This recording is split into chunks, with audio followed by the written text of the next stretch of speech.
I can't even fucking start it. Oh, here we go. Alright, hello everyone, and welcome to another episode of the Music Chronicles podcast. I'm your host, Angelo Sarmiento, and I hope you guys are doing well.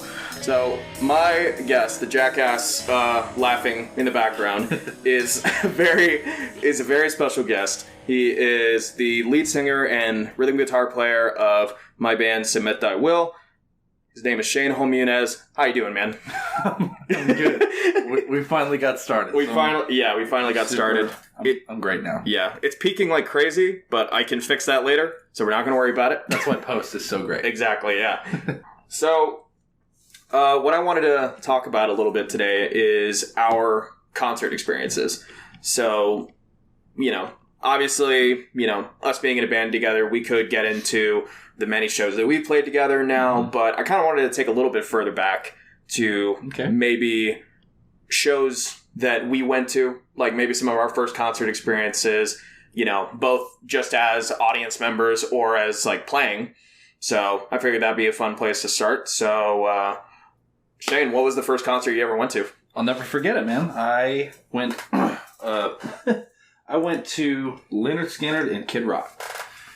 Yeah. That's a fun lineup. That was at the Woodlands Pavilion, and I did not know what to expect. I had no idea what was even going on. My mom was like, hey, we're going to go see people you hear on the radio. I'm like, I don't know what that means. I don't know what they look like. How old were you at the time? Oh, man. I want to say I was like 8 or 9, something like that. I was young. Oh, wow. All right. Yeah, I didn't know what was going on. But then I recognized some of the songs, and I was like, okay, I get this. I know what's happening now. Right, yeah. These are guys who know these songs too. Yeah. And they're up there. I mean, you would assume so, given that they, wrote them, but yeah. I didn't know that they wrote them. Oh, okay, fair enough. I knew that they knew the songs too. Right, yeah.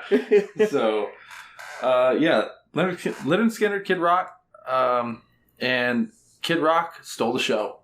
Yeah? Amazing show. I was super surprised, because he was wearing his white pimp suit. Yeah. Okay. Really bright. Yeah. Super bright. I remember being able to see him. I was on the lawn, obviously, and we were broke. We didn't have good seats. Yeah. We had the lawn seats. But yeah, I remember. Oh, hello. I remember that very vividly because it was. I was like, okay, well, at least I can see him. So I don't know what's going on. What's your computer doing, man? Dude, we're trying to record a fucking show here, man. Leave me alone. You can't. Norton. Oh, God. Yeah, I'm probably going to get one of those updates here soon, actually. That's fine. Yeah. But yeah, Lynyrd Skynyrd, Kid Rock, that was my first concert. What about you, man? My first concert was Rush, actually. And it was their R40 tour. So they were doing a, R40 stands for Rush 40th anniversary. And so... Your first concert was their 40th anniversary? Yeah. They're old. They're fucking old, bro. One of them's dead. Oh. So that's sad. That's sad. Yeah, way to bring me down. Yeah. That's okay. How do you think I feel? I actually like this band. I like Rush too. I know you're way more into them than me. Yeah, Rush was a band from a very early age. I have super early memories of, my dad and I have a very strong connection with music. That's kind of one of the ways that we bond the most is through music. I'm sure you and your dad are very much the same way. Yeah, being definitely. Him being a drummer. Being a drummer for sure. Yeah. I mean, that's one thing that we definitely connected on a very close level for sure. So right, yeah. I get that. Yeah, my dad and I, we spent a lot of time, sharing music to each other and, growing up I watched a lot of concert films. So Led Zeppelin, Audioslave, Rush, they were big ones that my dad always had on just in the background, and I really gravitated especially towards Rush and Led Zeppelin just because the drummers were freaking insane. And come on. Yeah, I mean, it's Rush. Yeah, I know. And I think I was maybe about 15 years old, and we went there. And they had no opening act, by the way. They went straight. They went straight in, raw, just raw. They had two 1-hour sets that they played. They had an hour set, and then they took a break for 20 minutes. They played another hour set, and that was it. What'd y'all do for 20 minutes? We're 20 minutes. Recover. We just recovered, man, from like the awesome experience and from freaking Neil Peart's like pounding bass drum like through the subs. Just like I remember still like feeling it in my chest. It was just such a crazy thing.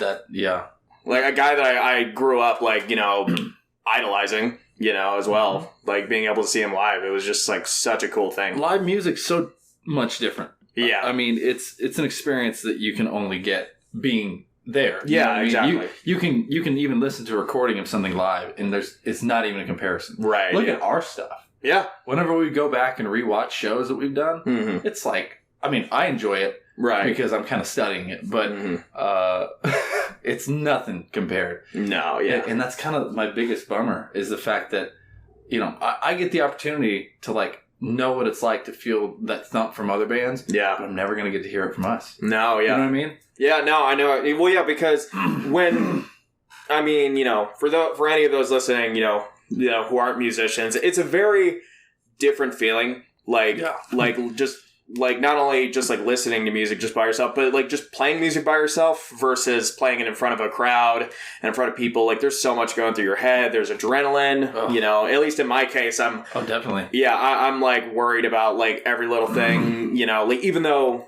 for these songs, for like, except for like covers we do, these are songs that we've been playing forever. Yeah. And like, I'm just like, yeah, I know that I know these, but like in my head, I'm still thinking, all right, don't fuck up.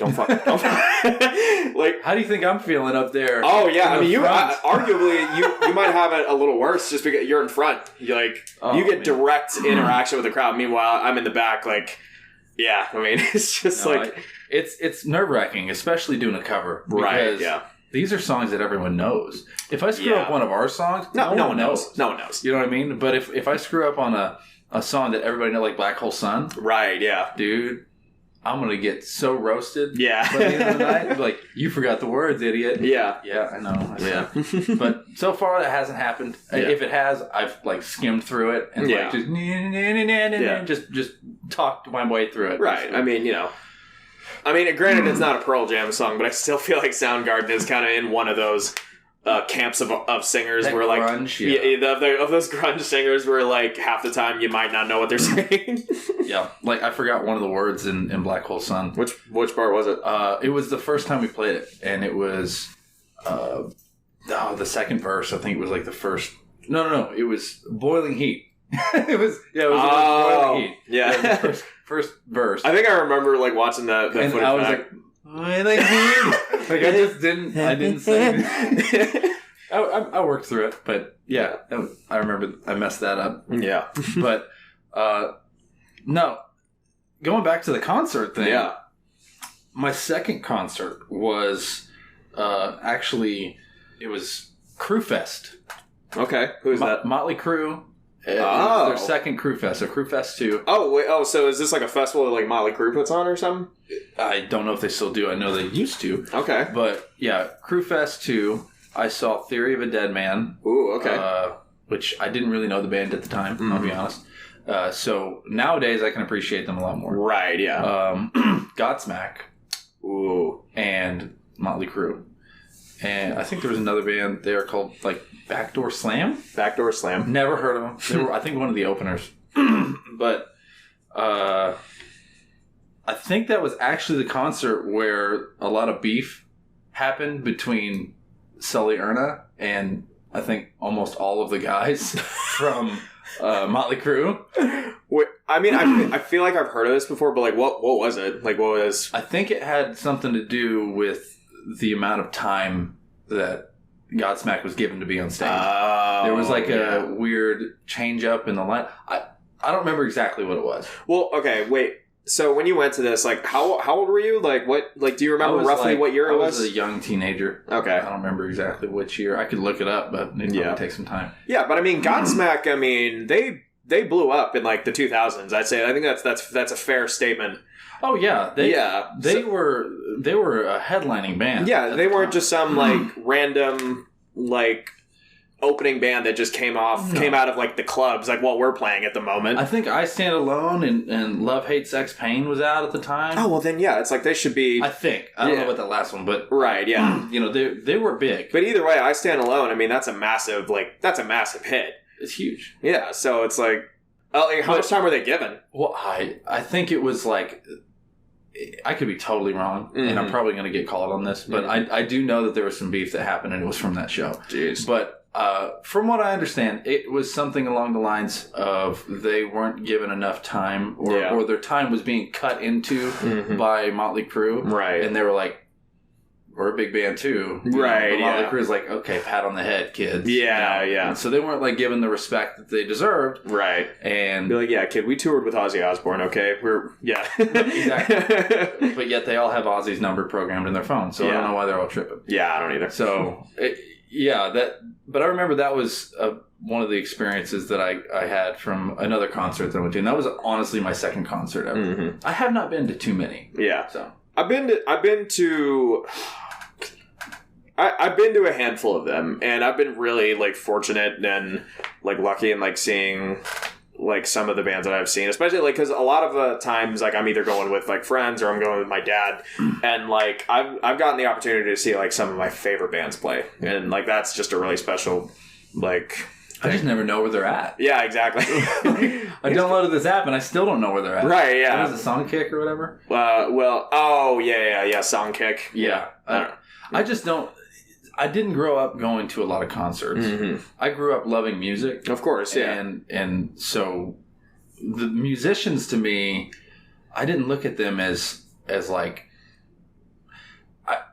for some reason in my head when I was a kid, the music just appeared. People didn't make it. Yeah, It was like, oh, somebody, like made this for something. But yeah. But like you're not, at the time you're not really thinking about the person. You're more thinking about like, I just love this artist or this song. Yeah. You know, like it's not really so much about the people that made it. Yeah. And then as I got older, I started to learn, oh, this is Zakk Wylde. Yeah. Oh, this is, whoever. This is Ozzy Osbourne. Yeah.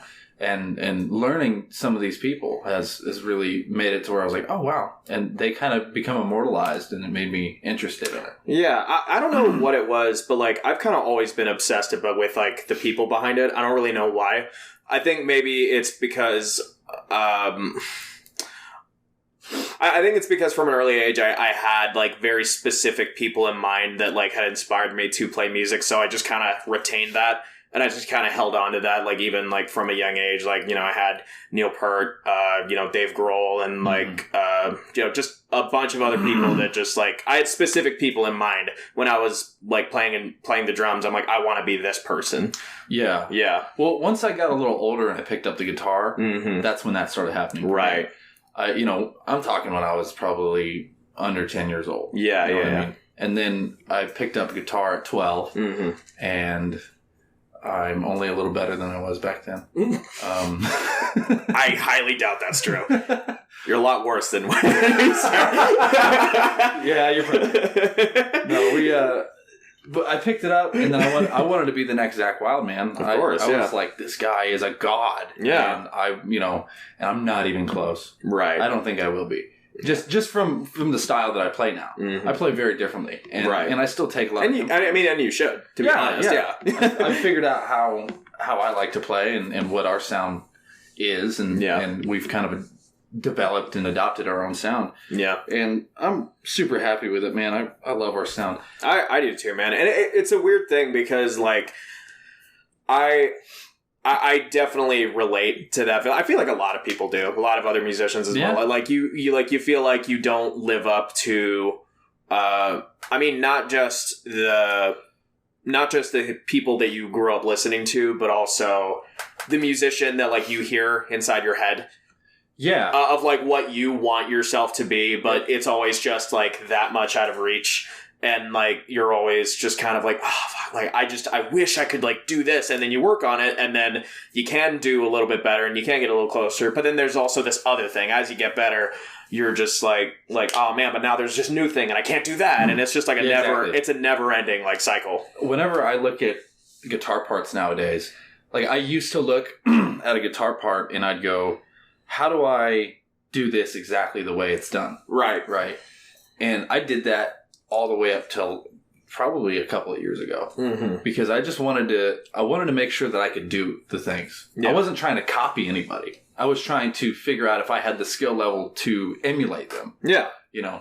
And then once I emulated a bunch of these guitar players, I decided that, okay, well, this song, I think would sound good with this little bend here, or this squeal here, or this chug here. I mean, we did it today with the new cover that we're doing. Yeah. You know what I mean? We're not going to spoil anything. No. But we change things up on the fly based on what we think is going to sound best for our band. Yeah. You know? And it's also just like stuff that we would want to hear anyway. Exactly. Like, because it might be just like, it could be just as simple as this just feels right, so I'm going to add it in. But sometimes it can even be the case of like, oh, I wish this was in this song, already, but it's not, and I just want to play it. Exactly. Yeah. Exactly what happened today. Right, yeah. I played this thing for so long this certain way. Yeah. It's not in the song. No, it's not. But I threw it in there, and then I pitched it to you guys literally today. Yeah. And we were like, yeah, let's work it in. Yeah. And what did we do? We all took our own piece of what we thought that should sound like, with what you did on the drums. Right, yeah. What Andrew did on the bass. Mm-hmm. It's just the chugginess and everything placed. There's no... And it should be like that for every other band. There's no other band that should be able to emulate your sound. No, yeah. To sound exactly like you. Mm-hmm. You know what I mean? There's a certain feel that... I was talking to Josue about this, I think last night.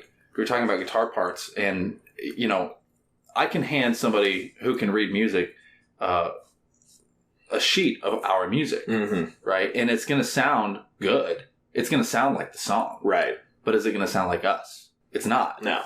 Because there's certain little chugs and chokes and things like that we throw in to our guitar playing that, you can't replicate unless you're the player. Right. Or unless you've heard the song about 1 million times and you play it exactly that way. But if you've never heard the song before and I hand you our music, are you going to be able to play it exactly the way it's played? Probably not. No. Not saying we're the greatest players. I'm just saying that we have our own style. Yeah. It's definitely a different thing whenever you're the one actually writing it. Yeah. As opposed to you're just trying to... I mean, again, like you said, just like... as opposed to just trying to learn something that somebody else did. Yeah. Yeah. No, I'm with you on that, man. There's a lot that goes into it. Yeah. As far as concerts go, that's almost it. That's almost it. As far as big ones for me. Big ones? I've definitely been to more local shows than I have big concerts. And see, the funny thing is, like, I really never went to local shows. Like, I'm kind of the opposite. Like, I've gone to a bunch of, like, bands that, like, I grew up listening to, but, like, I never really got to experience what, like, real local music is like until we started playing in, like, local gigs. When I first went to my first local show. What was that? This year. That really? Yeah. I mean, like, at the BFE or right, at Acadia or anything like that. Literally, I just started going to concerts this year when we really hit the stage ourselves. Right, yeah. So my experience has a lot to do with setting up and tearing down and getting ready for the show. Yeah. As opposed to actually being there. I've seen more concert videos than I have anything else. Yeah. I'll be honest, it would like since we've started playing a lot of shows, like at the beginning of this year, it's made me want to go to more local shows. But like, one, I feel like I never really have the desire to like make the time for it. It's just something that I think about usually when I'm at one of our shows. Yeah, exactly. I'll be kind of thinking like, oh, it'd be nice to just kind of more often. Yeah, I got to do this. Yeah, it'd be nice just to go to one of these. But then like, anytime I have a day off, like, what do? Not that. Like, literally anything but that. For me, it's like, have you seen the meme of the football player and he's standing in the stands? And he's standing there like with his arms crossed and he's like, that should be me out there. You know what I mean? Dude, every time I go to a show, I'm like, that should be me on stage. Yeah. I want to get up there. Yeah, I don't know the meme, but like I definitely know the feeling. It's so good. Yeah, it would almost feel like wrong in a way. Like I should be getting ready. I should be stressed. Like I should be stressed right now, and like I should be setting up my gear on side stage, like ready to move it on after this band like wraps up, and like it's like yeah. Where are we in the lineup here?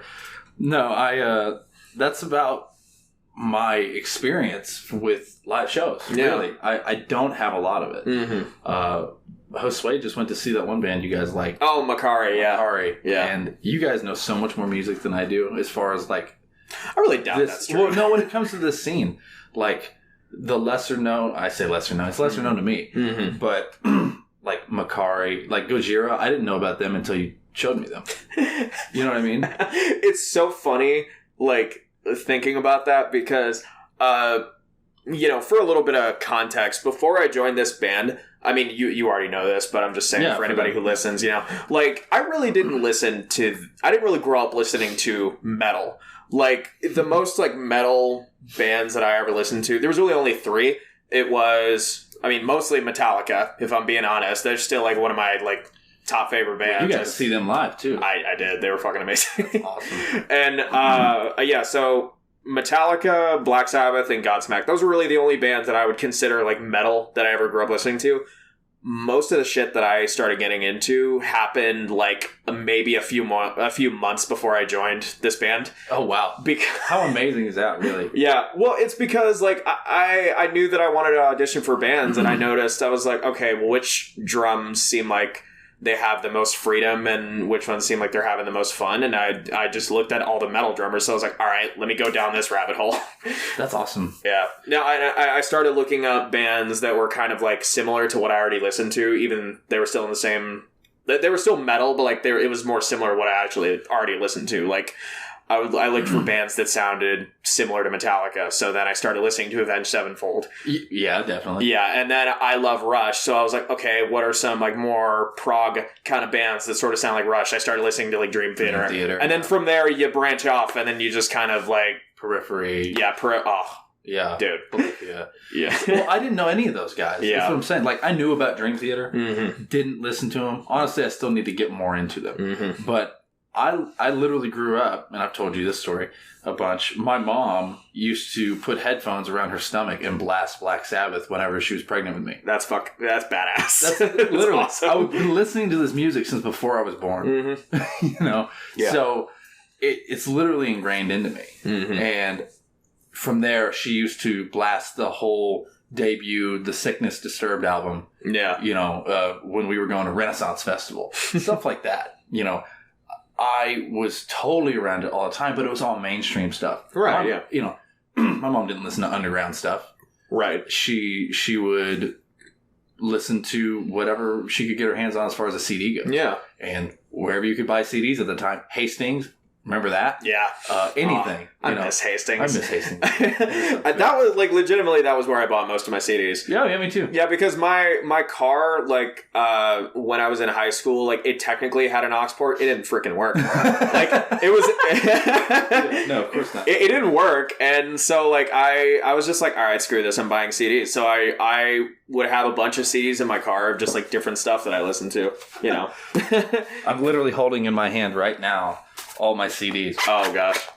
All right, so what do you got? Oh, they're falling out. Something almost fell out. There's so many. I'm just flipping through. And this is just the small collection that I was able to hold on to. A lot of them are mixed CDs. There's Killswitch. Okay. This is a local band. This is that one I was telling you about, the last place you looked. Oh, okay. Yeah. Another Five Finger. Korn. Oh, yeah. Five Finger Death Punch. Korn. And this is a more recent one, Memphis Mayfire. Okay. I got into them more in my later teenage years. Whatever else. This stuff is a Metallica Burn CD. Oh, hell yeah. Believe. You know, stuff like that. Yeah. So, I still jam the CDs. Yeah. I mean, I love that stuff. It's not about... It's just what I have as far as my collection goes. Right, yeah. But yeah, so most of the mainstream stuff, I know. Megadeth, you know, Metallica, like you said. Right, yeah. Iron Maiden, all the big names.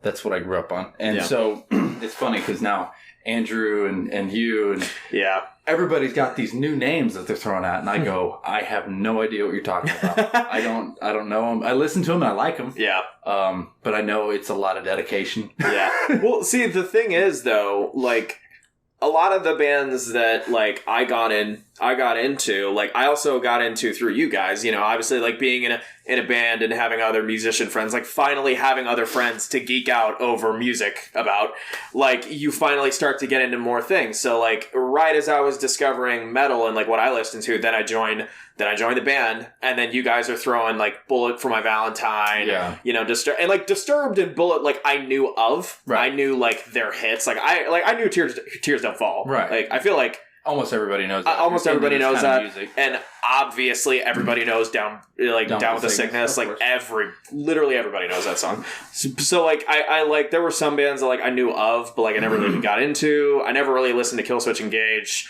or, like, I'm trying to think of another example.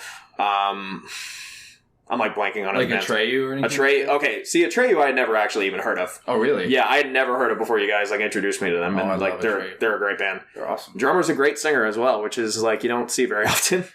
It's rare. Yeah. It's rare. Yeah, no, it's just funny to see how different people appreciate music. Yeah.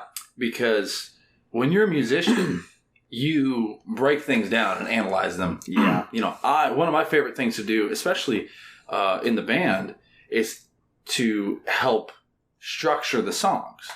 Like, I love trying to figure out a tricky transition or you know, figure out a different way to get back to a certain part in the song. You know, several of our songs do that. Look at Slaughterhouse. Right. A good example of that.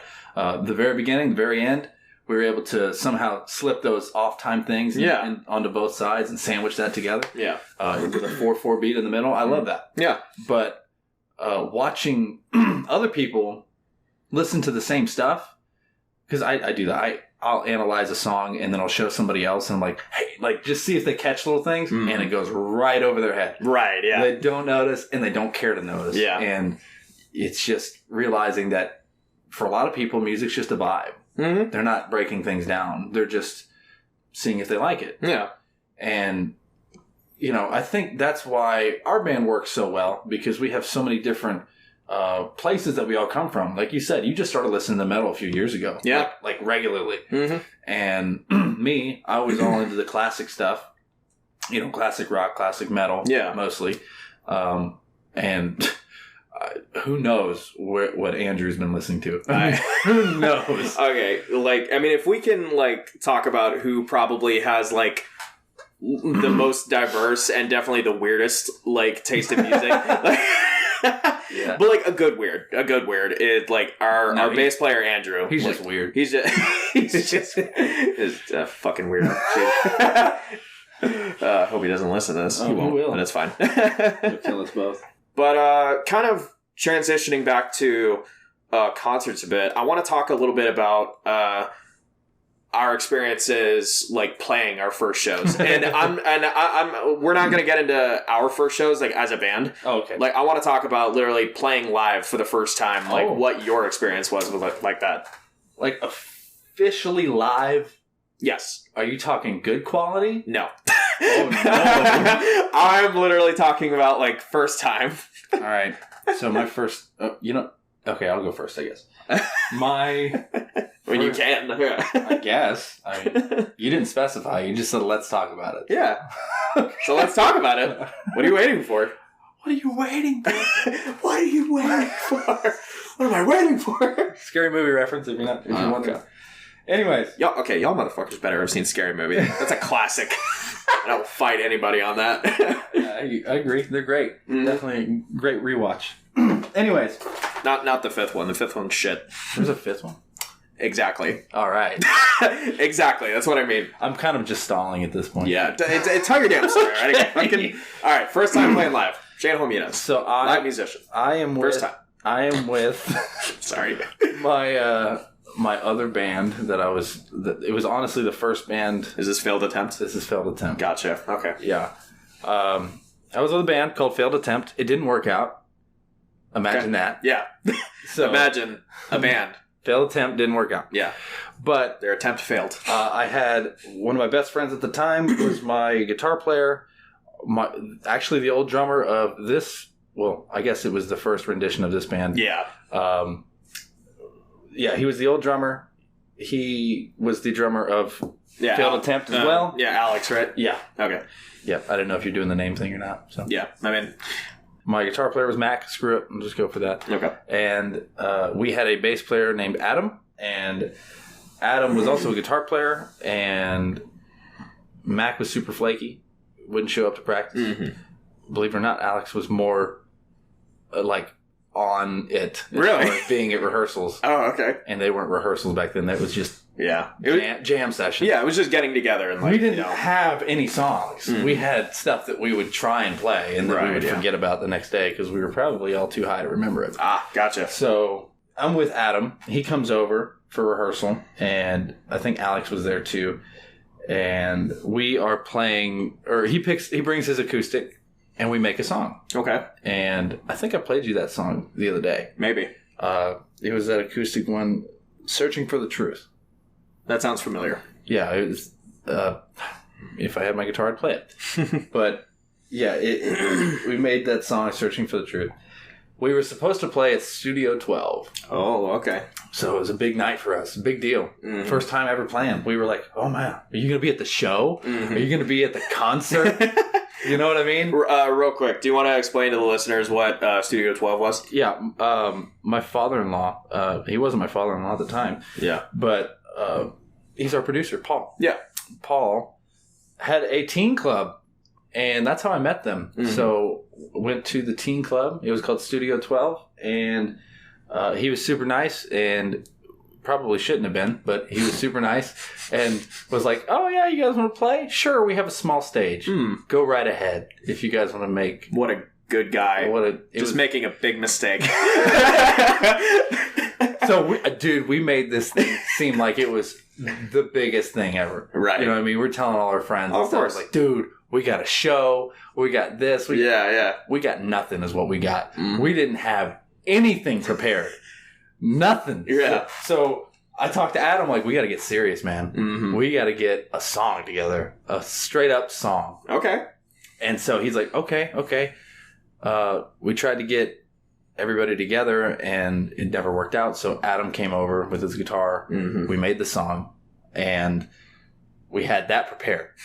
That was our big show. We had one song. And I rehearsed it so much, I still remember it to this day. Okay. So, hey, who knows? It might make a comeback one day. Who knows? And we make it there, right? And Adam's late. Ugh. Adam's late, and he's my other guitar, which he was our bass player, and why was he playing guitar? Max should have played guitar, but he didn't. So, Adam shows up late, acting like he's there fashionably late. Straight up. Yeah. He's like, so sorry, man. I just, I got caught up doing stuff. And so in his eyes, he's doing like the cool quote unquote rock star thing. Yeah. Where like I just like, I show up late to the gig, whatever. And now let's play. Now that I'm here. I love Adam. He's still a good friend of mine. Oh, that's good. But we got there, and Alex is there as well. Cool. And he doesn't have his drums. He doesn't have anything. So what is he playing on? It's funny you should ask. Okay. Oh, okay. He goes outside and he finds a box. And he finds a box. He finds a cardboard box. And oh no! I think he had a drumstick. One. What? Yeah. Imagine that coming back. Yeah. Doesn't sound familiar. Yeah, with one drumstick and and he sat with his legs spread out in a box between his legs. I will say this: he played the damn show. I mean, with a box. I mean, I'll give him a little credit. He made an effort. He just didn't care. He was like, yeah, whatever, we're gonna have a good time. Yeah. We sat there, and then we played our song. Mm-hmm. Right. I think there was probably 12 people there. Okay. So for us, it was like 1 million. Yeah, of course. It was like, this is a big thing that we've ever done. And it was dog shit. It was horrible. Yeah. But I still love it. That's still the first time I ever played in front of anybody. Yeah, that's awesome though. Yeah, it was years later before I before I ever played in front of anybody again. But yeah, maybe sometime we'll figure that song out. Yeah, who knows? I mean, there have been a couple of like failed attempts, like riffs that have like made it their way into our songs as well. There have been. Yeah, there have been. Oh my gosh. I mean, wasn't Starting Over? Isn't there a riff in there, or is it a different one? Dang, what is it? Da da da da da da. Oh, that's Rotten. It's Rotten. Yeah, yeah. Rotten. The ending of Rotten. Yeah, yeah. That one was totally stolen from my last band. I mean, you know, I mean, you stole from yourself. Is that really stealing? Sure. I don't know. I don't think. I know that none of them were copywritten, and So there you go. They're mine now. Yeah, exactly. Now some of them are copywritten. Yeah, exactly. So now there's no way of proving that they were ever failed attempt songs. That's just no. There's some that will. Come and get them. We have the legal shield. The law is on our side. With an L at the end, lol. Lol. The lol was on our side.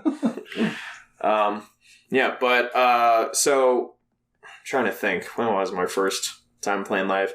The barn? What? The barn? No, so actually it was my older cousin Eric's wedding. You played at a wedding? So I'd love to play a wedding. I played one song at a wedding. Hey, one song counts, bro. Yeah. So this is my first time playing drums live. I mean, like in school or whatever. I also played like trombone, but I'm not counting that. Yeah, let's not count that. That's school. That's school. Yeah, I don't count that. But so my first time playing live was at my older cousin's wedding, and so I mentioned in the previous podcast, my dad has a friend Dennis who plays in a bunch of like local bands. You know, they're just like cover band. They play parties, weddings, different stuff like that. Yeah. And Dennis is a bass player, very good bass player. And my dad kind of talked him into it. He was like, my son's never played live before. Do you think he could sit in for one song? And they gave us a set list, and they were like, pick a song, you know. Oh, cool. They were like, pick a song you want to learn, and then we'll play that at the wedding. And, That's sick. Yeah, it was just kind of like a friend doing a favor for my dad. Just be like, it's a family. It's their family's wedding. It may as well. I mean, whatever. So, one of the songs on the set list was Walk This Way by Aerosmith. Ooh. And that was that's a very fun song. Very iconic drum beat. I really like that song. If I could sing like Steven Tyler, I'd give it a shot. Yeah. See, you nailed it. I'm overqualified. Yeah, I know. Yeah. I love you, Steven Tyler. I'm sorry. Yeah. Yeah, but you and your big mouth. Yeah, and really. And your hot daughter. Yeah. Jesus Christ. It's true. I hear Andrew. I can hear Andrew now. Yes. Oh gosh. Yeah, but I ended up learning Walk This Way, and I'm really nervous at this point. I've never played live. I'm just like, I feel like I get nervous now. Oh yeah. At shows. Like I was maybe about like 14 when this happened. Yep. Never played drums in front of anybody before, and all my family is there, and my cousin's wife's family, who I had never really met at that point, is all there. A bunch of strangers to me. Oh. So I'm just like really nervous. Just like, oh God. And like, these are all adults that I'm playing with. Like, what is this? And I got up there and, for never playing live, I did okay. I will say that. For 14-year-old kid, never played live before, I did all right. Did you make any mistakes? Yes. You still remember them, don't you? I made a very big mistake. Okay, so what happened was, we played the song, and there's that iconic drum beat, which is like that's like the main beat that that's the beat that plays throughout the majority of the song. And so we get through the song, I make it to the very end, and the band has stopped playing because the song is over. I, however, have not stopped playing, and I'm still playing the beat, and I could see all these adults kind of like slowly turn their heads, just going like, kid? You all right there? And talking about the band members? Yeah. Oh, I love it. Oh. I mean, okay, they were very nice about it because it was just like, all right, this is like a friend of ours, like kid or whatever, and we're at like, who cares? Like whatever, it's at his family's thing. But like, yeah, I realized like after about a couple bars of still playing by myself, and then, you know, being a 14-year-old, not really knowing what the hell I'm doing, I literally just like, I keep playing the beat. And I just stop. So I do this like very lame basic fill to like cut it out. But of course, it's just my family there. So obviously they're all like, oh my gosh, like our little cousin played drums or whatever. That's so cool. Like that's great. But in my head, I was just like, I fucked that up. I'm a failure. That is the last time I will ever play music in front of anybody. But like, yeah, that was my first time ever playing live, was at my cousin's wedding. Well, that's great. I love that. I love that so much, actually. I remember, I think this was, I guess, I'm going to say it's the second time that I played. Okay. The second time that I played was, I was probably I was probably 18 or 19. Okay. And it was at a place called the Corner Pub in Conroe. And my old teacher, Mr. Parker, hello, if you ever hear this.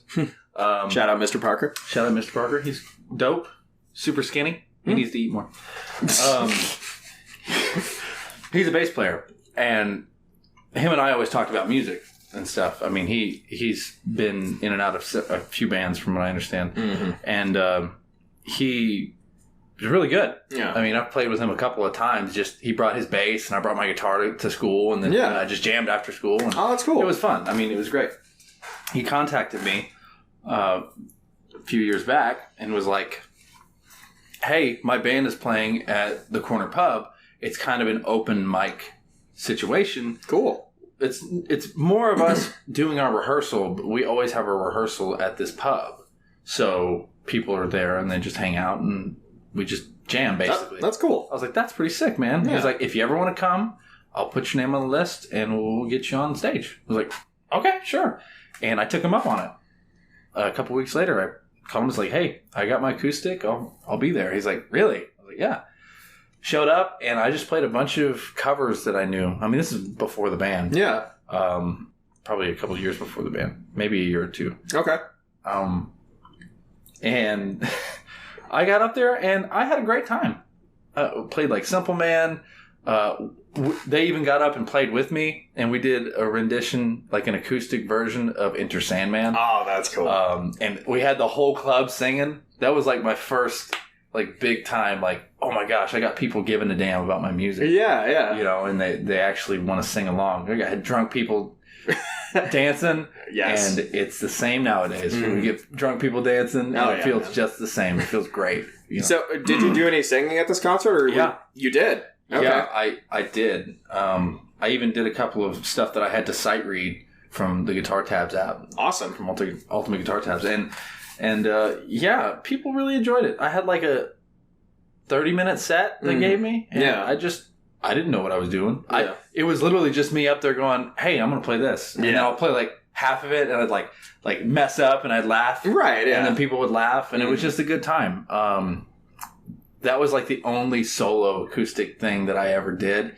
And I had a great time. It was fun. That was the second time I'm going to say that was the second time I ever played because that's the second time I remember. Yeah. But, you know, it was a lot like what we do now, except for our stuff is a lot more structured now. Yeah. Now we actually, like, literally put effort into it. It's not just like a show up, let's just do this or whatever. Our next show's in November? It is, yeah. Or we're already talking about our set. Like we literally just spent our rehearsal, well, at least the ending of our rehearsal earlier today, just like talking about the set and like trying to see like what songs flow into the other, if we want to try out this new cover we're doing, you know, just stuff like that. Like actually planning it. Oh man, I had another thing that came to mind that I wanted to talk about. And it's gone. That's what happens. Oh, wow. My stupid brain. So now there's just a bunch of dead air here. Yeah. And it's your fault? No. Yeah. This is your show. I don't know what do you mean? I don't know what you're talking about. I didn't say my name at the beginning of the show. I didn't present it as if this is my thing that I'm doing. No, so, okay, so you brought up your second show. I guess it's only fair I bring up mine. Is it fair? I'll say it is. I will declare that it is. It's super fair. It's super fair. So, second show.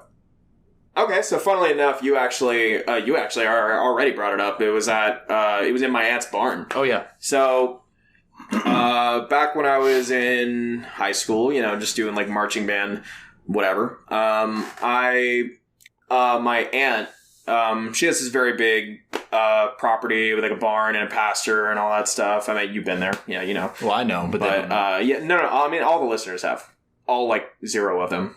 Yeah. They've all heard? Yeah, they've all heard. Okay, perfect. Yeah. The listener being me, listening back to this later. Yeah, I've heard. I've heard. I've been there. No, but she decided to throw a Halloween party because she used to, back in the day with her friends, and, she thought it would be fun to, like, do the same thing, but, like, have it be more of a family thing, and, like, have, her daughter, who was still going to high school with me at the time, and, she thought it'd be fun if we just invited whoever we wanted there, and we were both in marching band at the time, and we just, like, invited just a bunch of our friends. It was like a costume party deal. And funnily enough, my dad's friend Dennis, his band was playing there.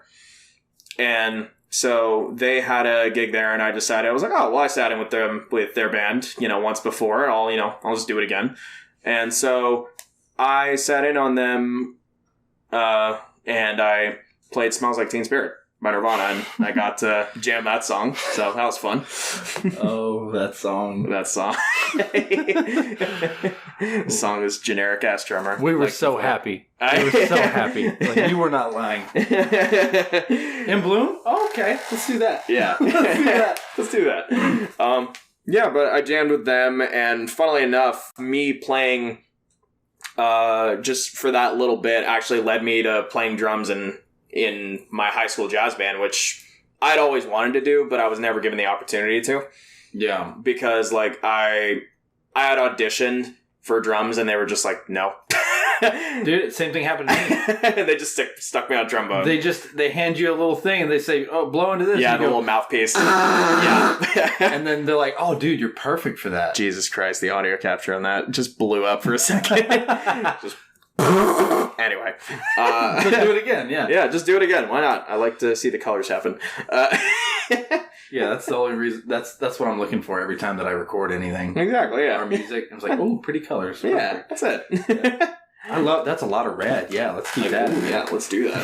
Who cares that it's all like peaked and sounds like dog shit? Let's just keep it. What's peaking? I don't even know. Yeah, I mean, we're a metal band. We're supposed to be noise anyway, right? It's all just noise. That's what I've been told. Yeah, that's what they keep telling us. Yeah. Maybe they'll convince us one day. Maybe, yeah. Oh, I guess another one that I did was when I wrote Searching Me. I played that for a few people too. Really? Yeah. What was this? It was at a church function. Oh, that's what I was going to talk about. Oh, okay, cool. It had to do with... Oh, I remember now. So it's kind of a miracle that I sang to begin with. Yeah. I don't know if I ever told you this story. I'm not sure. About the bus? No, I don't think so. Go ahead. Yeah. All right. Here we go. I'm really throwing myself out there with this one. So, I was never going to be a singer. I kind of threw that out the window at about age 12. Right? Why was that? Well, I literally had a whole bus full of people tell me that I am a shitty singer and that I shouldn't do it. Oh, no. Straight up. Not even joking, bro. Dude, okay. What's even worse? Yeah. It was on a church trip. I was with... wow. It was a big local church here in town. I'm not going to name drop them. Okay. But it was a big local church, and I was with... well, I'm getting ahead of myself. So, we paid some money for me to go on this trip to go to Big Bend National Park with all of these people that I did not know, right? I was 12 years old. I needed friends. I needed to hang out with people. So we were going to go on this trip. Yeah. And we paid for it. I get on the bus and we're off, right? And this is about the same time that song Paralyzer came out by Finger 11. Okay. Right? It was a big hit. Yeah. I mean, it was on radio, everything. And somebody had it on their iPod Shuffle or whatever, and they had a little speaker, and they played it, and everybody in the bus was singing the song. Mm-hmm. Well, I also had just gotten with this girl. I'm also going to leave her name out. Mm-hmm. Right. We started dating on this trip. Like, one of my first real girlfriends. Mm-hmm. She was accredited as being this amazing singer. Everybody thought she had the best voice. Right. She had a pretty good voice. She had an okay voice, Yeah. looking back on it. Yeah. But she was the hot one on the bus, so everybody just was like, oh you're so great. amazing. Yeah, you're so great. You're so great. You can't do anything wrong. Like, right, yeah. whatever. Okay. And I'm sitting there, and I had just gotten with this girl like a few days ago. Right? So who's public enemy number one? Right. Me. Yeah. You know what I mean? We're singing, everybody's singing, Yeah. and then like a part comes up and she takes this solo, right? And she starts singing. And everybody's like, oh my gosh, you're so amazing. Right. Then I take the next line. Yeah. Yeah, your reaction's correct. Okay. What kind of shade were they throwing? Tell me. Bro, they were just like, no, dude, no, stop it. Just cut stop. it out. Just straight up stop. Everybody. I was like, what? And they're like, you're horrible. You're terrible. I was like, I'm not that bad. Like, God, come on. And they're like, no, you should never sing again. Mm-hmm. I was like, oh. Now, I played it off. Yeah. Dude, that crushed me. Well, yeah. It crushed me. Okay, remind me. How old are you? I was 12. Well, yeah. Any bit of, like, criticism, especially at that level, that's detrimental to a fucking 12-year-old. Yeah, Are you bro. serious? I was 12, and I had a whole bus full of people tell me, don't sing. Yeah. Stop. You're bad. Yeah. So I stopped singing right then. Like, I was like, Christ. I don't want to deal with this.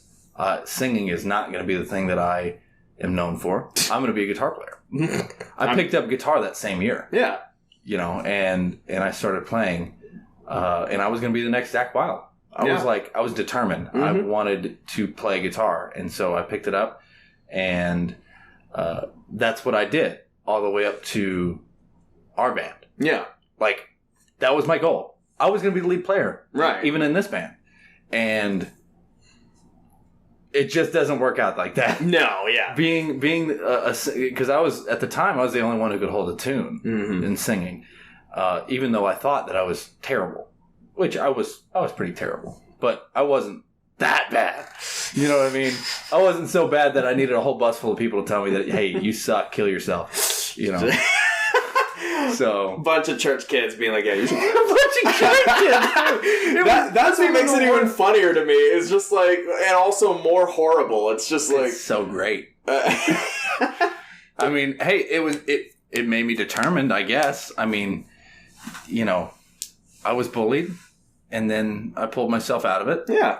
And since then, I feel like I'm a good singer now. Like, I don't feel like I'm bad. I feel like I still got a ways to go, but I feel good about where I'm at vocally. Yeah.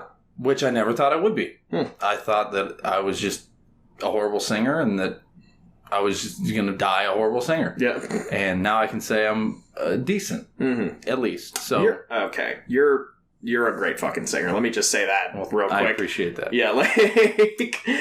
Didn't hear that on the bus that day. No, I bet you didn't.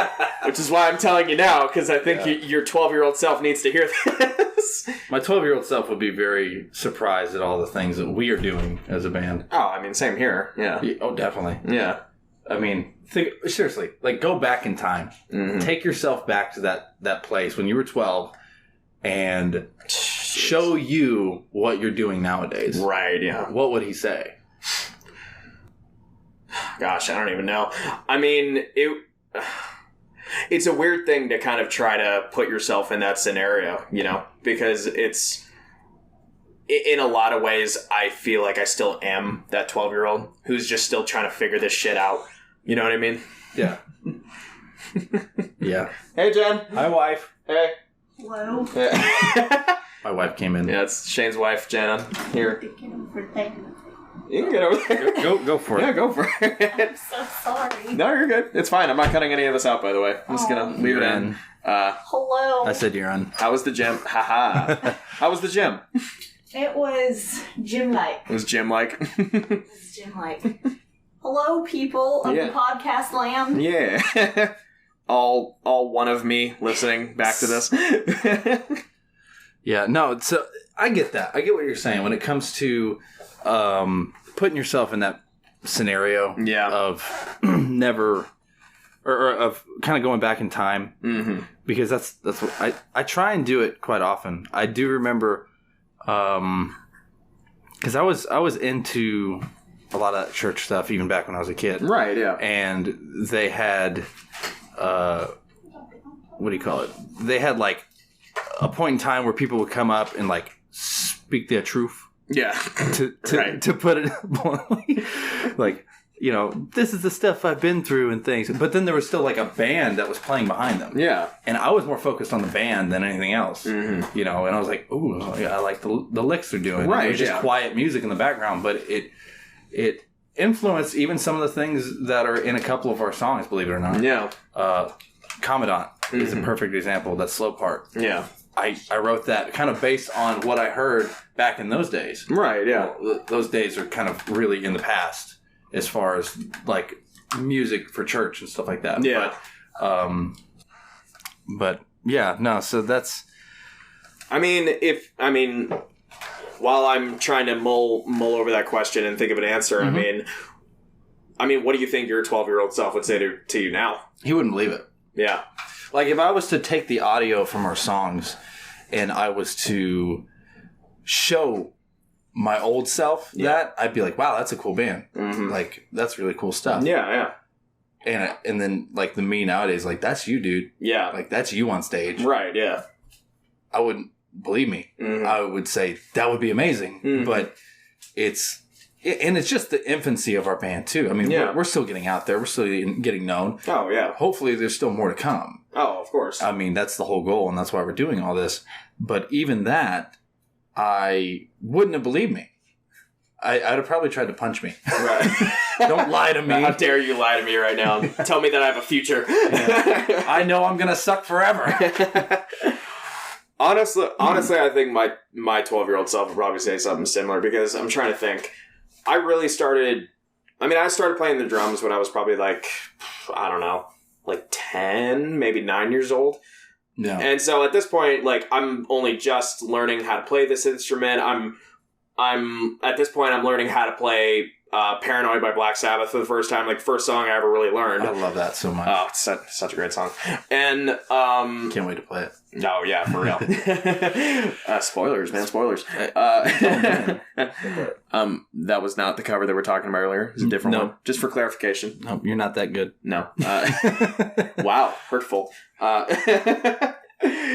No, but I honestly think it would be a very similar thing. Like, I probably wouldn't even really believe it was me. Just because of, like, I mean, I don't know, just something about, like, getting up on stage, especially to, like, me when I was younger, is just such a terrifying idea. Oh, yeah. Yeah. I mean, honestly, even now that I've, like, gotten used to it, like, there's still that, like, I mean, if you want to call it that, there's still that 12-year-old that's still like, you can't fucking do this. Yeah. Like, what are you doing? Like, yeah. Well, for me, also, like, I feel like for our first show, like at PCFF, I was so much more nervous because it was a cold open. Yeah. You know, the curtains open and we go out on stage. Everything's already set up. Yeah. Well, with these gigs, these club gigs and stuff, we have to kind of pop the cherry right away. Yeah. And just get on stage and start setting our stuff up. So the novelty kind of wears off by the time you're set up. Yeah. And so you're not as nervous. You've already been up there for a little bit and you can just kind of relax. And then whatever it is that we're going to start with, you know, after sound check too. I mean, you have to make sure that the sound's right. Yeah. So we're already getting signal coming through the guitars. Yeah. I've already spoken through the mic a couple of times. And then when we get to our stuff, it's stuff I'm comfortable with and familiar with. Right, yeah. So I think that plays a little bit into it as well. But yeah, at PCFF, there was none of that. Yeah. We did our sound check before people got inside. Like literally hours before. Yeah. As well. And so we're just hoping and praying that everything works out when we get on stage and it doesn't just go to shit. Yeah. It's so weird thinking about those first shows as well. I love them. But I do too. Yeah, but like thinking back and like we just had like quite literally no idea what we were doing. I just love looking at the way we were dressed too. Like, oh yeah. Chaz had a point. I gotta say, he had a bit of a point. Like the way we were dressed, it was okay, but I like what we do now. I feel like we're more structured now. I mean, to be honest, now I don't really think about it much. I was like, I'll wear black. Well, yeah, you're in the back, yeah. So you can wear black and get away with it. Right? Yeah. You can wear shorts. Yeah, no one's gonna see it. Yeah. Lucky. Mm-hmm. I'm wearing like hot pants and like just I'm always sticky on stage. Very hot pants. I might also add. If you haven't seen them, you gotta come see them. Right. Yeah. I mean, you can look up videos. Whatever. You can figure it out. They're good pants. But I mean, while we're on the subject of our first show, why don't we talk about that a bit? Our first show at PCFF. Mm-hmm. The prison. That was 2020. Yeah. That was right before the pandemic. We were supposed to be hitting. We were supposed to go from that stage to all the other smaller stages, like Acadia and BFE and stuff like that. I say smaller stages, but like the rock clubs and stuff around Houston. Yeah. So that was the next step. Yeah. So for context, Prison City Film Festival is just a local film festival here in Huntsville that our producer Paul puts on every year. Just gets together a bunch of like indie filmmakers, and he wanted to have a live band, and I guess, in his eyes, like who better to have than the band that he's already producing. And that kind of worked out. It worked out great. And we had a desire. He had a desire and a need. So we worked it out together. It was perfect. Yeah. It's kind of weird because we had a different first live show experience than pretty much any other local band does. Oh, 100%. We had a very different experience, and it was a great experience. Mm-hmm. I mean... there was lights. We had our logo. It was in a theater, for one. It wasn't even in like a club or like a bar. Like it was like a theater. It was a full-fledged theater, and it had like an awesome sound system. Mm-hmm.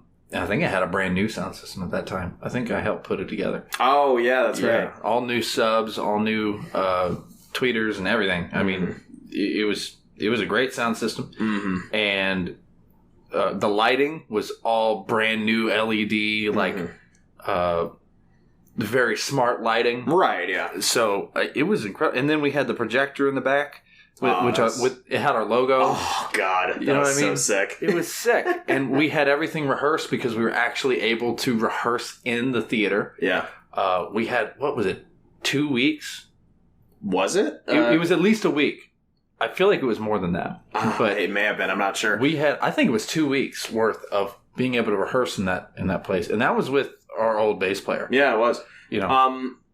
Real quick, let's go back a bit. So, Paul puts on this film festival. Do you remember how he brought the idea to us of like us playing at this thing? Because to be honest, I don't. I remember it because it was in California. Whenever he was first pitching this whole thing, like he was coming up with the idea. Yeah. In California, we were at his daughter's house, at Kristen's house. Okay. Yeah. And they were talking about it, and the band was going strong. We were doing our thing, trying to figure out different, probably copyright stuff at that point. Yeah. And I think I might have pitched it. I don't know. Okay. One of us pitched it. But it was kind of a casual, like, hey, if you're doing this film festival, what if the band played? Right, yeah. And he was like, that's a good idea. And we made it happen. I mean, it was a great first show. I was super happy with it. But I think that's how it came about. And then the whole setup was awesome, and we got your drums all mic'd up, and we were there. How often were we rehearsing? I mean, was it every night? I mean, yeah, I think it was. I think like, it was every night. Yeah, so I mean, obviously, balancing 4 people's schedules is like hard enough. Like, even like just doing like a little cover band or whatever, but like we were trying to, I mean, we're trying to make this work. We're trying to make this still like our job is one day, honestly. Yeah. Like that's the dream. We do nothing but music for a living, and we like to push ourselves a lot. So like whenever we had this show presented to us, we went hard at it, and we got permission to set up all of our gear, practice every night, and we would just come down like literally every night and just rehearse for like, I mean, a couple hours. Yeah, for a few hours at least. And like we usually have our Monday rehearsals that are like full day. So then you add that into it, but no, they used to be, yeah. Yeah, they used to be anyway. Yeah, I mean, gosh, I feel like it was longer. I mean, was it really just a week or was it 2? I feel like it was 2 weeks. Maybe. I want to say it was 2 weeks because we were there a lot. Yeah. For a while. Mm-hmm. And we got to the point to where we had it down, like we had every step figured out, where we were going to be for each song. If I was going to be on a riser or how soon I needed to be back. I mean, because we did Numa at that show. Didn't we? At the first one? Was it? We didn't do Numa on the first one? I don't think. No. Okay, no. We did Something to Remind You at the first one. That's right. You're right. Numa. Yeah. So Numa was the second one. Yeah, we played Prison City Film Festival again, and we played a Tool cover, Numa. But the very first one, we did a Stained cover of Something to Remind You. Yeah. Yeah. That is right. Mm-hmm. Hey, that was a good one too. That was fun. I had a great time. But the 2020 thing, we were supposed to be from there doing shows after that. Yeah. And that was going to be the year that we really hit it hard. Mm-hmm. Well, it had to be this year, obviously, because, the world shut down. Yeah, literally. And live music was no more for a little bit. Luckily, it's coming back. Right. But I had a great time, even through all the little hiccups that we had to go through, to try and get that show, making sure everybody's schedules worked out and making sure morale was good. That was also really tough because everybody got cranky after 12 o'clock. Yeah. I mean, especially like working constantly and then like having to go late night hours for like hours on end. Yep. For like, 7 days a week for 2 weeks. Like, it was just like, it was a very hectic schedule, and it's something that like at the time we hadn't really done before, you know? Yeah. And of course I'm working my voice like crazy. Yeah. Every night doing at least one full run through in a rehearsal of our show. Yeah. And then the day of did we sneak 2 in before our actual show? I think we might. I remember we did one before doors opened. Yeah. And then we did one after everybody went to the mixer. Mm-hmm. I think it was a mixer. Whatever it was that they left for. Yeah. We had the theater to ourselves. And so that was, I remember we got to do that. And then the one right during the mixer, the rehearsal right before everybody else came back was dog crap. I remember I messed words up. I cracked. My voice cracked several times. Right before our show, too. Right before the show. So I bet you were feeling great. Dude, my morale was so down. I was like, I'm going to screw this up. I'm going to mess every word up. And then we get backstage. Mm-hmm.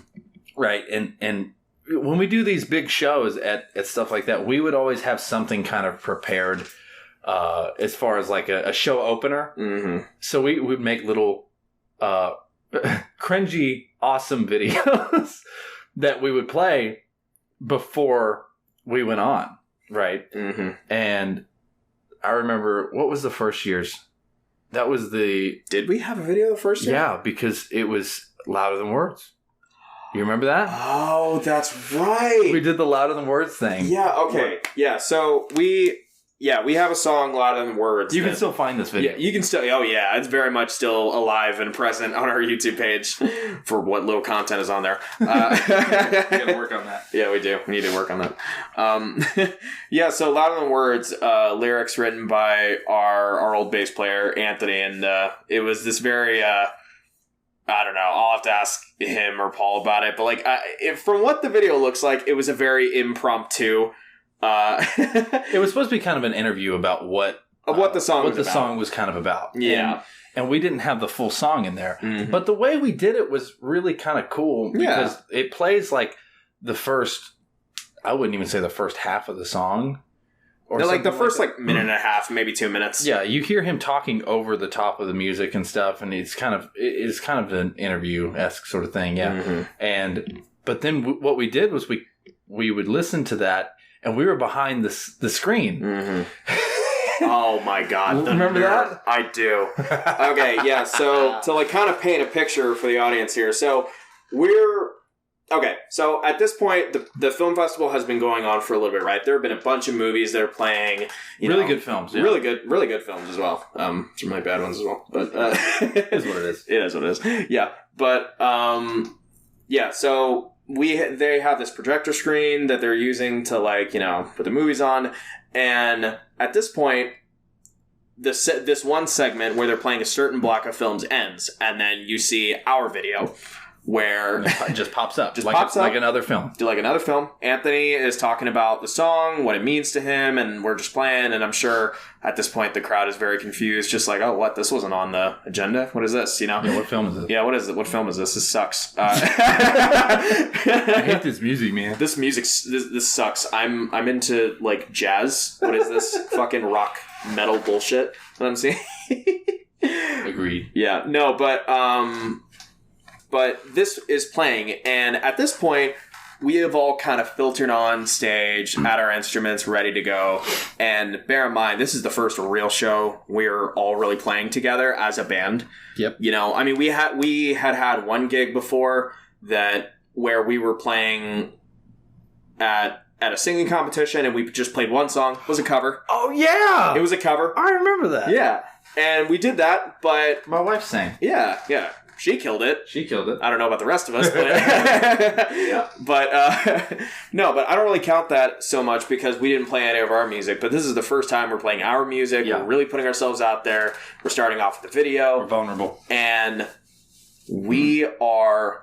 At least, okay, I'll just speak for me here. I was losing my goddamn mind. I was tripping, bro. I was shaking. I'm just behind my drum set, and my leg is shaking, and I'm just like, oh, God, what if I accidentally hit the kick drum? And I take my foot off, and I'm just like, oh, no, okay, God, the video's going on. When do I come back in again?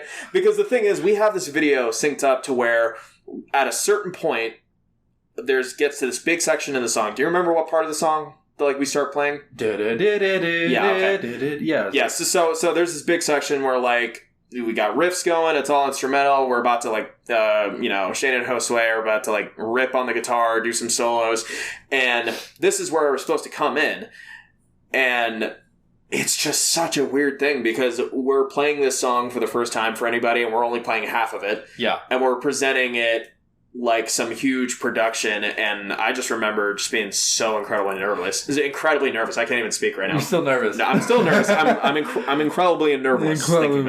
So, what's going through your mind on this? Because I remember just losing my mind and not knowing what to do. What's going through my mind is, why the hell isn't the screen going up? What's going on here? So we had everything figured out. No, we didn't. In our heads, we had everything figured out. We knew that there's a certain part of the song that once we get to that part, we're supposed to take over, right? And we bleed from the video straight into us playing. Yeah. There's supposed to be no gap. It's supposed to be just straight on. And as we pick it up, as the real band picks it up and the video stops, then the screen that the video is playing on is supposed to go up, and wouldn't you know it, the real band's behind the screen, and they're playing that part. Yeah. And it was supposed to be super smooth and a perfect transition. Well, the problem was we had volunteers that were not trained on our songs or anything. Just random college students that were picked up just to work the music festival. You know, I'm assuming some like theater and film students just trying to get extra credit. I don't know. Yeah, but that's exactly what it was. They were cool. They were great. Oh yeah, they just very nice. They didn't know how the screen was supposed to go up. So here's the thing. We said go ahead. What you got? Here's the thing. Speaking as a former college student, we're all too privileged to know how to work a switch. So that was a bit of a problem with them. And that's exactly what happened. Because our parents, paid our way to school, and we didn't have to, grow up flipping switches. That just wasn't a thing. Well, the switch was not flipped correctly. No, it was not. Because it was brought all the way down. Now, this specific switch, we're going to get into the switch for a second. Okay. This specific switch, if it's all the way down, you have to click it twice up. Because if you click it once up, it's now in the middle. Yeah. And it doesn't go anywhere. Right. So as soon as you hit it again, it'll go up. Well, I guess it was all the way down. And this guy hit it once. Yeah. And didn't see or didn't care that it wasn't going up. Nope. Didn't try and fix it. So we're sitting, we catch up with the song. Boom, we're playing. The screen's supposed to be going up. And I'm going, what the hell? Yeah. Why is the screen not going up? And I just see my wife bust through the side door, right? And about knocks this guy out with the door. He's standing right next to it. And it's right next to the button. Slams into him and hits the button and gets the thing going up. She came in and had to save the day. And shout out, Jen. Thanks, babe. Appreciate that. And then we picked it up, right? And we picked it up all the way through that part. Josue does his solo, right? And then I'm petrified because I have to go up to that microphone and I have to scream with no other music. It's a stopgap. Action speak. That's my first thing that I'm doing. Yeah. Right. It worked. We nailed it. It did. Yeah. We nailed it. It gave the punch. And honestly, that whole experience for the beginning of that show ended up exactly the way we wanted it. Oh, yeah. It might not have seemed like it at the time, but when we look back on it, it worked out perfectly. Yeah. Even though there were a couple hiccups and kinks. Oh, sure. But I mean, there always are. Yeah. Well, look at shows nowadays. Yeah. Look at our last show, bro. We'll get into that a little bit here in a bit later. I want to kind of stick to this show for a little bit. Yeah. So, no, I mean, I remember that show very fondly because I don't know. I don't think there's really a way to properly convey this, but kind of going back to what we were saying earlier, listening to music and playing music in your room is one thing. Playing music live is a whole nother beast. It really is. And we play the show, right? And we do what we do. And it goes really well. Obviously, there's still mistakes in there. Nothing was perfect. Nothing ever is. But we get through the show. We end it with a cover. With the Stain cover, and then we get off stage. We get a great response from the crowd. Amazing. From the filmmakers that were kind enough to stay there. To stay. They were just more confused. They're like, "What is happening?" And man, we get off stage, and I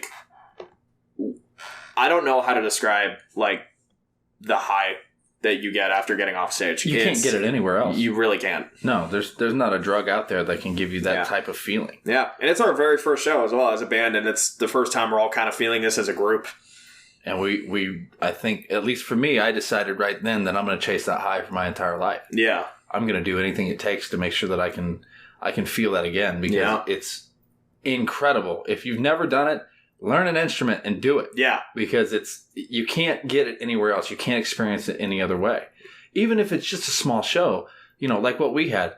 There was maybe 50 people there. Yeah. But to me, it was 50,000. Yeah. And I didn't care if there was 5. I was going to play that show like it was 50,000 people. Yeah, exactly. And it was really kind of touching to see the emotion that came over Paul before and after we got off stage because he saw how hard we've worked for this. We have worked for years just to have a glimpse of that. And, the emotions are running high. It was like, go out there and do what you love to do. Yeah. And once we got off stage, he was like, this is going to work. This is really going to work. So I'm super pleased with everything we've done and where we're going. And I can't wait to see what comes up next, man. Yeah. I mean, only thing that could make that better is, a pandemic where we literally can't play any other shows afterwards for like months. That was the second one. Yeah. That was the second one. We were like, we know what we're doing. We've done this before. Yeah. So, I mean, we briefly mentioned it earlier, but bear in mind, this is our first show. And when was this? Like February, I think, of 2020? Yeah. At the end. Very end of It was the beginning of the end. And the beginning of it, yeah. Exactly. No, but, we play the show, and, we're all riding high, feeling great about ourselves. Cut to less than a month later, and the entire world decides, hey, that thing that you really love to do, that you've now experienced for the first time on a much bigger scale than a lot of other bands at your level experience, you're not doing that for a while. Can't do that. You can't. You're not allowed. It's not happening. And then the 19th hole happened months and months later. Yeah. Oh, after a year. About a year later, really. Yeah, which really sucked because we thought that we were just about to get. I mean, we were just about to get started. We were coming out of the gate. Even at that time, we were sitting on 2 albums worth of stuff. Oh yeah. And we still have so much more music to share with everybody.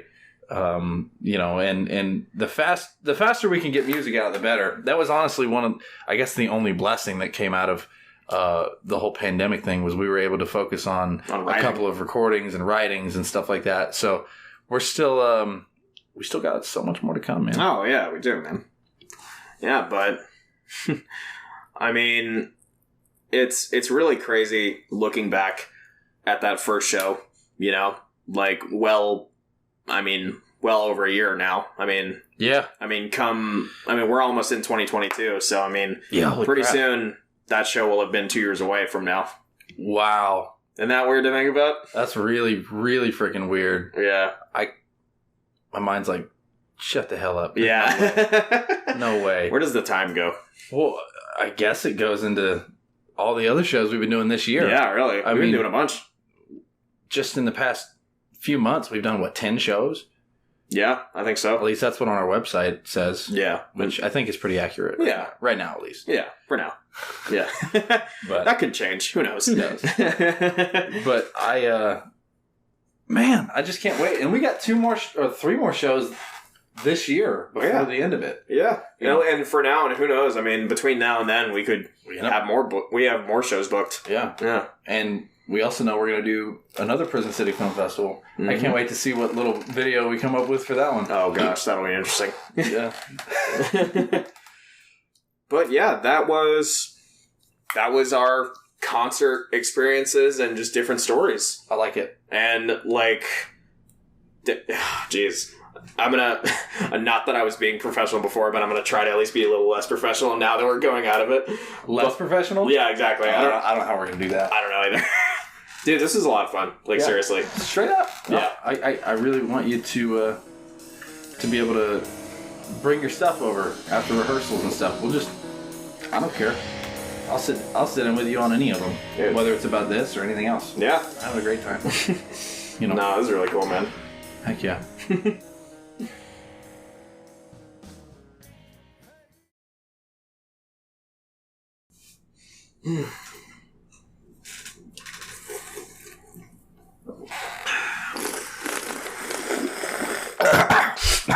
God, don't do that. You don't do that. I almost spit over my fucking mic, man. Oh, God. Jesus Christ, hail! I was trying to do that thing where you have a casual outro where you seem like you're not really doing anything, but you're still recording. Oh yeah, that's fucked. That's totally gone. The illusion is shattered. What did you do, man? I inhaled my drink. You did. Bye, everyone. Made me inhale my drink. So the moral of the story is don't inhale your drinks, and and come up with an outro. Signing off. Goodbye.